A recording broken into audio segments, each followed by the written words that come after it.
Hello guys, Natore ভ্রমণ episode 3-তে আপনাদেরকে স্বাগত। তবে আজকে আমরা নাটোরের জেলার কোথাও যাচ্ছি না।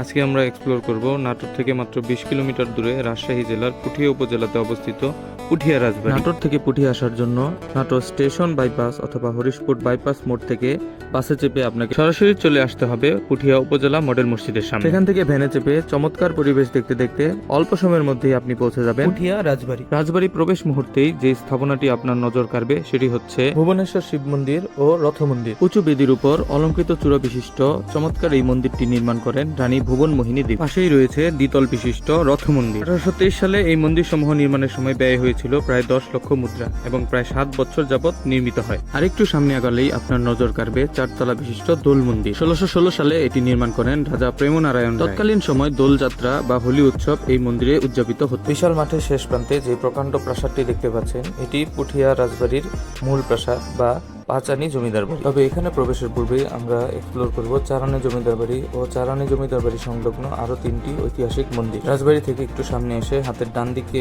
দিঘির পাড় ধরে সামনে গেলেই পাবেন গোপাল মন্দির, গোবিন্দ মন্দির ও বড় আন্নিক মন্দির। কুড়েঘর আকৃতির এই মন্দিরগুলোতে চমৎকার টেরাকোটার নকশা রয়েছে। এখন আমরা প্রবেশ করছি চারানি প্রাসাদ। চারানি জমিদার বাড়ি নির্মাণ করেন রাজা রূপ নারায়ণ রায়। তলা বিশিষ্ট এই প্রাসাদটি এখন প্রায় ধ্বংসপ্রাপ্ত। এতক্ষণে নিশ্চয়ই আপনার মনে প্রশ্ন জেগেছে, একই পরগনায় কেন দুইটি ভিন্ন ভিন্ন জমিদার বাড়ি? এই প্রশ্নের উত্তর খুঁজতে আমাদের এই জমিদার বাড়ির ইতিহাসে ঢু মারতে হবে। পুঠিয়া রাজবংশ মুঘল সম্রাট আকবরের সময় প্রতিষ্ঠিত হয়। এরও অনেক পূর্বে পুঠিয়া রাজাদের আদিপুরুষ ছিলেন এক পাকচি বংশীয় সাধু। যজ্ঞ ও সাধনায় তার অধিকাংশ সময় কাটত পুঠিয়া আশ্রমে। সেই সাধুর ষষ্ঠদশ পুরুষ ছিলেন বৎসাচার্য, যিনি এই রাজবংশের প্রতিষ্ঠা করেন। সে সময় পুঠিয়া লস্করপুর পরগনার অন্তর্গত ছিল এবং শাসক ছিলেন আফগানি লস্কর খান। ডিয়ার ভিউয়ার্স, এখন আমরা চলে এসেছি পুঠিয়ার সবচেয়ে আইকনিক ও চমকপ্রদ প্রাসাদ পাঁচানি জমিদার বাড়ি। বর্তমানে এটি প্রত্নতত্ত্ব অধিদপ্তরের অধীনে জাদুঘর হিসেবে ব্যবহৃত হয়। চমৎকার এই প্রাসাদে ঘুরতে ঘুরতে চলুন এবার ইতিহাসের বাকি অংশটুকু জেনে নেওয়া যাক। এদিকে 1537 সালে দিল্লি সিংহাসনে আরোহণ করেন মুঘল সম্রাট আকবর। তিনি তার সুবেদার মানসিংহকে বাংলা অভিযানে প্রেরণ করেন। বাংলায় আসার পর মানসিংহের সাথে লস্কর খানের সংঘর্ষ শুরু হয়। সে সময় বৎসাচার্য মানসিংহকে বুদ্ধি পরামর্শ দিয়ে সাহায্য করলে লস্কর খান পরাজিত হন। যুদ্ধে জয়লাভ করায় মুঘল সম্রাটের অনুমতি নিয়ে মানসিংহ বৎসাচার্যকে পুঠিয়ার জমিদারি দান করলেন। বৎসাচার্য জমিদারি নিজের নামে না নিয়ে পুত্র পীতাম্বরের নামে বন্দোবস্ত নেন।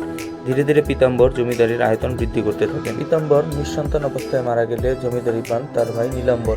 তখন মুঘল সম্রাট ছিলেন জাহাঙ্গীর। এ সময় নীলাম্বর রাজা উপাধি লাভ করেন। এরপরে এটি রাজবাড়ি হিসেবে পরিচিতি লাভ করে। 1744 খ্রিস্টাব্দে পুঠিয়া রাজ সম্পত্তি ভাগ হয়ে যায়।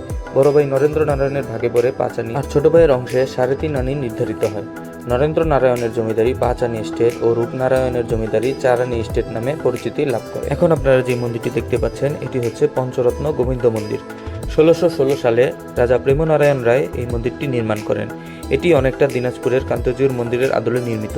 এখানেও পোড়ামাটির টেরাকোটার চমৎকারভাবে মহাভারত ও রামায়ণের কাহিনী, বিভিন্ন দেবদেবীর মূর্তি চিত্রায়িত রয়েছে। মন্দিরের উপর দৃষ্টিনন্দন 5টি চূড়া রয়েছে। নরেন্দ্র নারায়ণের পরবর্তী উত্তরাধিকারগণ নিঃসন্তান অবস্থায় মৃত্যুবরণ করলে তারা বংশ রক্ষার জন্য পুত্র সন্তান দত্তক গ্রহণ করেন। এখন আপনারা দেখছেন রাজবাড়ির রানীঘাট, এরপরেই আপনারা দেখবেন রাজবাড়ির রানীমহল। পরবর্তী বংশধর যতীন্দ্র নারায়ণ 1880 সালে হেমন্ত কুমারী দেবীকে বিয়ে করেন। যতীন্দ্র নারায়ণের মৃত্যুর পর জমিদারি হেমন্ত কুমারী দেবীর কাছে হস্তগত হয়। রানী হেমন্ত কুমারী দেবী পুঠিয়ার বিশাল প্রাসাদটি নির্মাণ করে শাশুড়ি শরৎ সুন্দরী দেবীর নামে উৎসর্গ করেন।